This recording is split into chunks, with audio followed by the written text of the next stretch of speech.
Yeah, please take that on board, everybody. It's anything that comes out of these meetings is to be kept amongst ourselves. It's not for general coverage. And I think the most important thing that we need to bear in mind is that if you've got saboteurs out with you in any shape or form, we need to have clear, visible, plausible trail laying being done throughout the day. In February 2005, the Hunting Act became law. The Act banned the hunting of wild animals with packs of hounds. However, instead of disbanding, fox, hare, mink and stag hunts immediately claimed to have switched to trail hunting, pursuing pre-laid scent trails through the countryside. Within days, hunt saboteurs realised that trail hunting was simply a smokescreen designed to disguise illegal hunting. While this simple ruse didn't fool hunt saboteurs, it did fool police forces, politicians and bodies like the National Trust for many years.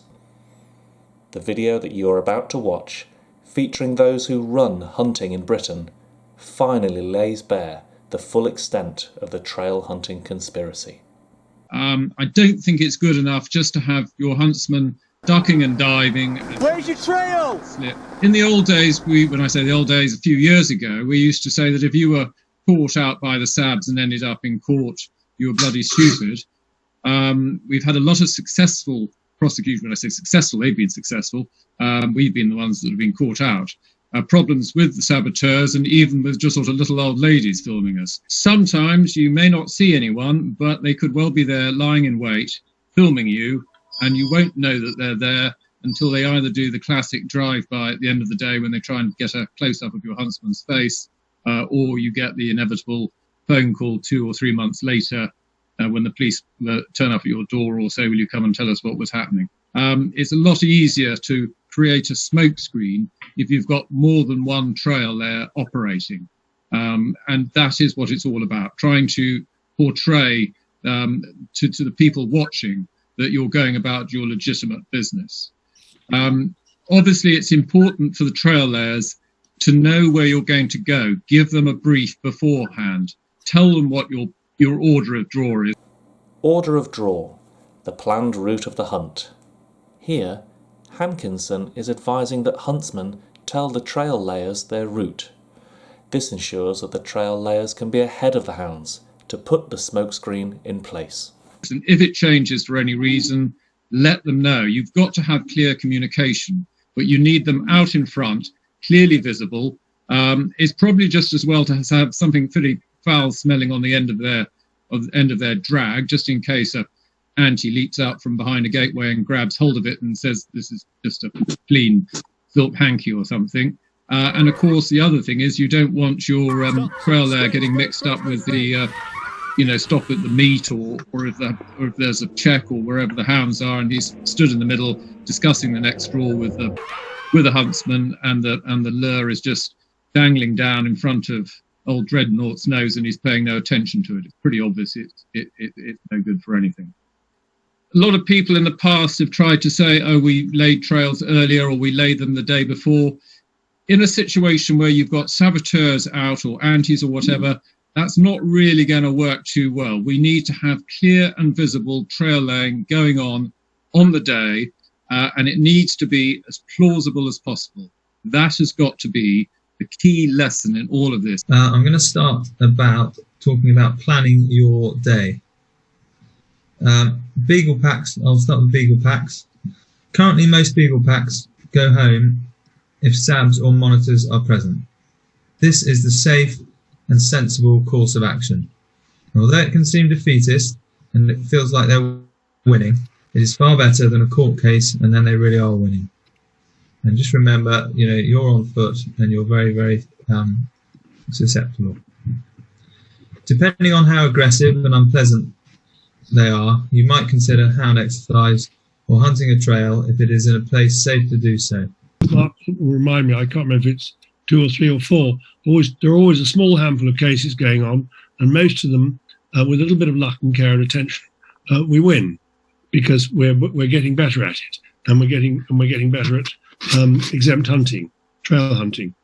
But what really drives both of us up the wall is when we get people who have been prosecuted for some aspect of their behaviour, either for being abusive, threatening, punching somebody, or hitting somebody with their whip, whatever it may be. And I would just ask you all to remember that we are all responsible for our own behaviour as masters, and our hunt staff behaviour and our hunt followers behaviour. And so defending prosecutions or complaints about our behaviour is really not on, and we can't afford to do it, and I don't think you can afford to do it either. So please, first step of all, make sure everybody behaves properly and doesn't encourage people to make complaints against them by their behaviour during the course of this season or any time in future. Really important point. And the other point I'd like to make is towards the end of his presentation, what Phil said is there are no interviews, friendly interviews with police officers. Oh, sorry, I've got one more thing. The police interviews and inquiries.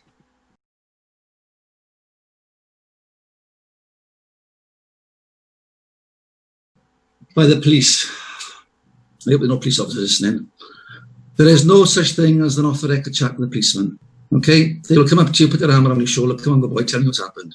Don't fall for that trap. If you are cautioned with the words, you don't have to say anything, but it may harm your defence, just latch on to, you do not have to say anything. You don't have to answer any questions. Deflect answering until you know what the allegation is. What kind of stuff do you want these evidence gathering people to record? I want them to record horn blowing, spraying, hollering, amplified howl music, and interference with a trail. Now, you know more about hunting than saboteurs or the courts will know. But what it will do is create that smoke screen or that element of doubt that we haven't deliberately hunted a fox. So if nothing else, you need to record that, and it'll help us provide the defence to your huntsman.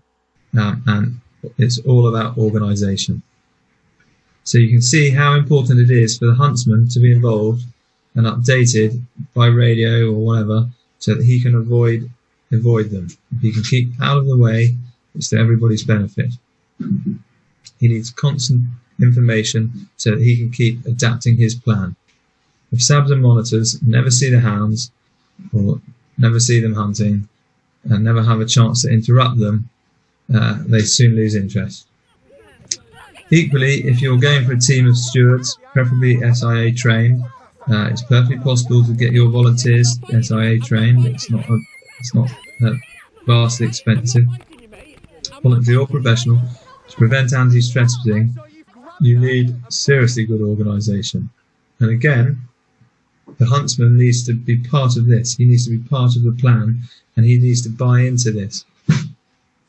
You can't just pay stewards and think you can carry on and go hunting and they will solve your problem. And lastly, Christopher Minter is asking that he's concerned about the risk that body cameras might record accidents in which hounds appear to be hunting live quarry, and could film be used in a discovery process in a legal case, and are recordings capable of really permanent deletion?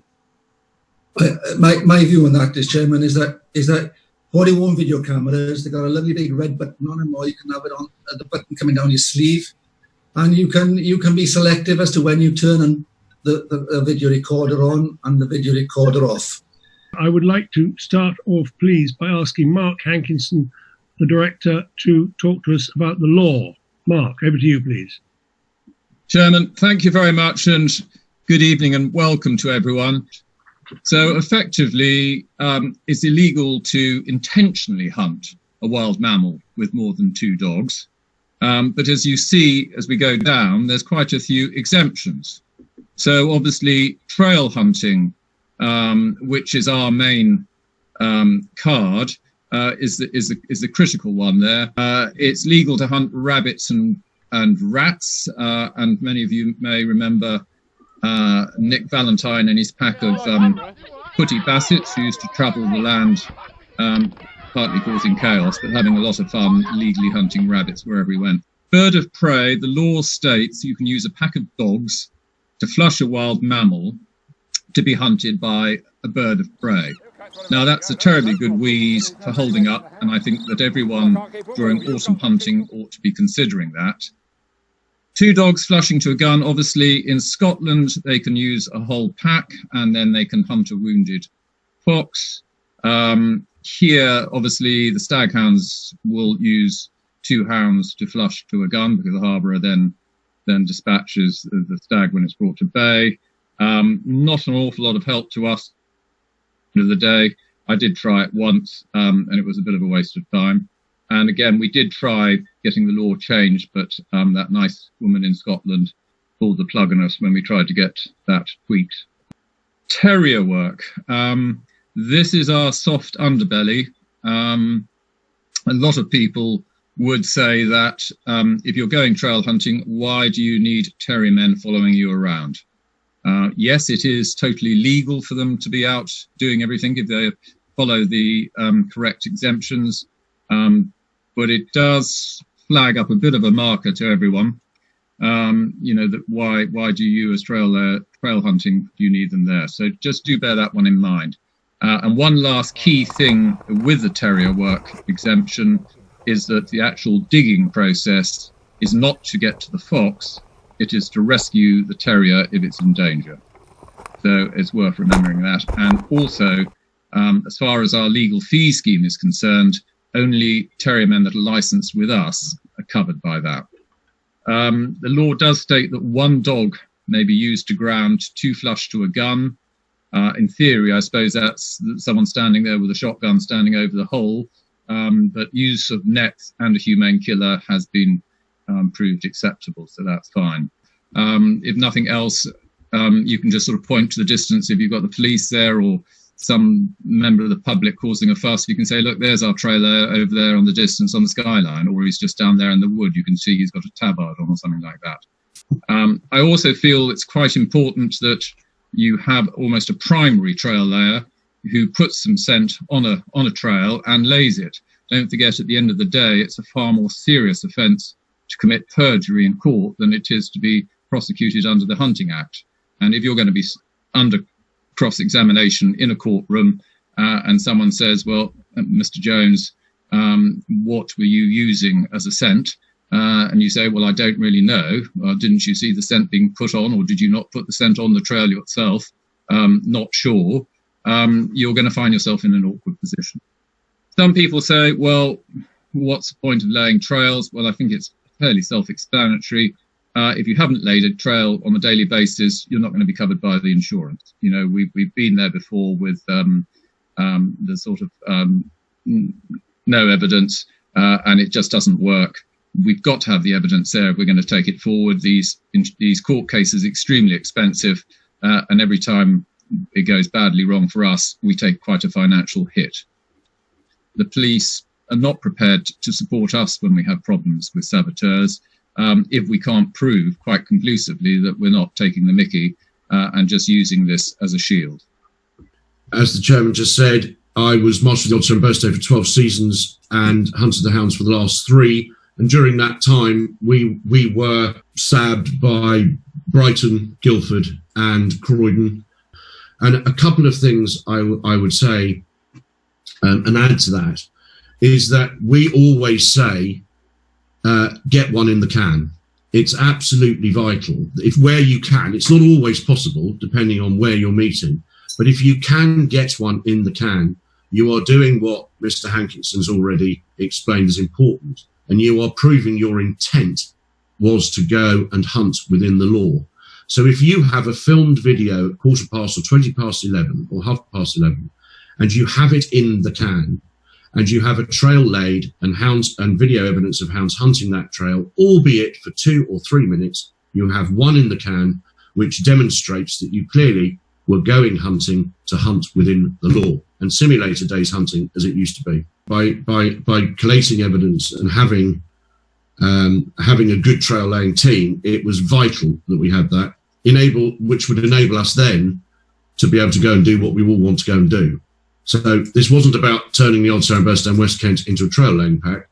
It was about giving us the support and the protection that we needed. Approximately now 2 seasons ago, we were hunting a very popular meet. We had sort of 100 mounted, and it was a good day everyone was looking forward to.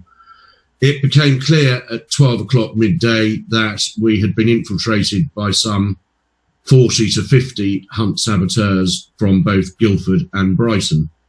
And it was at that point that we decided, the Master of the Day decided, that we should revert to Plan B. Plan B being, obviously, using our team to lay trails for the rest of the day, because it became clear that the antis that had arrived were only there for one thing. So the huntsman, Mark Bycroft, had actually been walking the country as he would have done with the Master of the Day 2 days before, but he'd also been walking it with his head trail layer. And so when the Master of the Day said, you know, I've got to peel off now, we know what Plan A is, it's for you now to go and sort Plan B. Off they went, and they discussed where, if there was a problem, they would lay trails, coordinates, things that would stand out if they were filmed. And they spent another hour and a half walking around the country, deciding where they would lay trails if they needed to.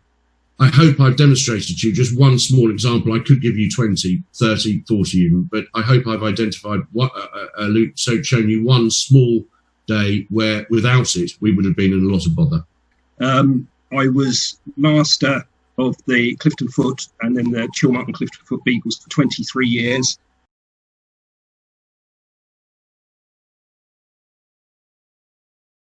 Part of which was pre-ban and for 8 years after the ban. But also I was, throughout that period, I spent 30 years as a serving police officer in Avon and Somerset before I retired. So if you're in kennels and some police turn up, they can come in if they're going to deal with you for the offence. They can search the kennels, and if there's a computer there they think there's evidence on, they will seize it. Similarly, they will seize mobile phones and things like that, again, looking for evidence. So something for your hunt staff and terrier men, trail layers, everybody to consider. If you're recording evidence for a hunting act, trail laying, whatever, don't use the same phones or anything where you've been using the social media and bragging about what you've been doing out hunting. Because if the police get hold of it, you'll get both sides of it. The next question, or the last question rather, is there any risk of something like a GoPro that it could be confiscated by police and may accidentally have footage that is incriminating? Well, the answer is yes, that might be. And Paul was talking about it a couple of minutes ago. So please, those of you who are filming and recording, please don't stand there recording the opposition firing their gizmos and blowing horns and say, isn't that marvellous that they haven't seen us because we've just caught a fox behind them or something like that. I mean, you've got to be very careful about who's saying what. Anything that comes out of these meetings is to be kept amongst ourselves. It's not for general coverage.